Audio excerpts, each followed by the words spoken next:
Hey everybody, Tim here with today's review of Doctor Who, story number 35, The Faceless Ones. So, I tried really hard to like this one. It is 6 episodes long, 4 of which are missing. And I think it was episodes 1 and 3 are the ones that are intact. And I tried really hard. I gave it that good old college effort to enjoy this one, but I just couldn't do it. Probably because it's 6 episodes long and 4 of them are missing. And it's really sad that the second Doctor, I would probably say, is my favorite Doctor, especially with Jamie is probably my favorite companion. But for this one, like, these are the storylines that you really want to like, but not having those visuals basically make it impossible. And I just could not get into it that well. But that being said, supposedly, according to the interweb, that this will be the next storyline that they actually do, that give it the animated treatment. So sometime next year in 2020, the 4 missing episodes will be like animated with the audio. And so then I'll kind of get a better feel for it. Although, to be honest with you, I don't know if that's going to make much of a difference, because this whole episode, it basically starts out with the TARDIS landing on an airport and then the team just scattering because there's a plane coming at them. And then the TARDIS gets, like, taken away because, I mean, they're not just going to leave a police box on the tarmac. And so they take it away. Polly sees a man get murdered, and the whole, like, storyline for this story is that the chameleon tours, which very conveniently named, are a bunch of aliens that are trying to kidnap 50,000 people. And it's almost like a whodunit, like Invasion of the Body Snatchers type storyline, where they're taking these people and then replacing them with clones for a little bit. And then, like, we meet Samantha Briggs at one point, who's looking for her brother.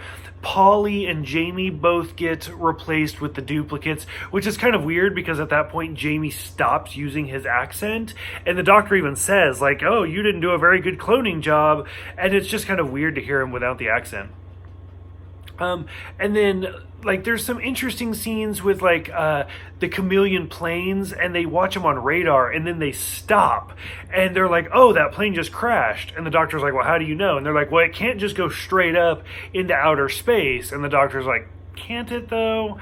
And then that's kind of how you realize that they're aliens. There's all sorts of, like, twists and turns and finding the originals and stuff like that. And of course, by the time we get to the end, everything's, like, back the way it should be. And, like, all of the originals are found and the aliens are sent off. But, like, I don't know, I couldn't get into it, probably because it's that just murder mystery type of plot. So between that and then not being able to actually see anything makes it very difficult. When we get to the end, like, as soon as it started and you can tell that it's kind of contemporary, you instantly get the feeling like this will be one of those last episodes, because it does happen, but very rarely do we drop off companions in, like, something that's different than the norm. Like, Susan would be an example of that, where, like, we don't really know her origin, but we kind of left her in the Earth's future. Whereas this one, you can kind of tell it's very contemporary, and sure enough, by the time we get to the end, it's July 20th, 1966, which is the same day that Ben and Polly join the TARDIS, and so they decide to leave. So now it's just the Doctor and Jamie. It's kind of interesting. We get to the end and the Doctor's like, so I didn't want to bring it up with them there since they're leaving, but the TARDIS has been stolen, and that's kind of the cliffhanger into the next episode.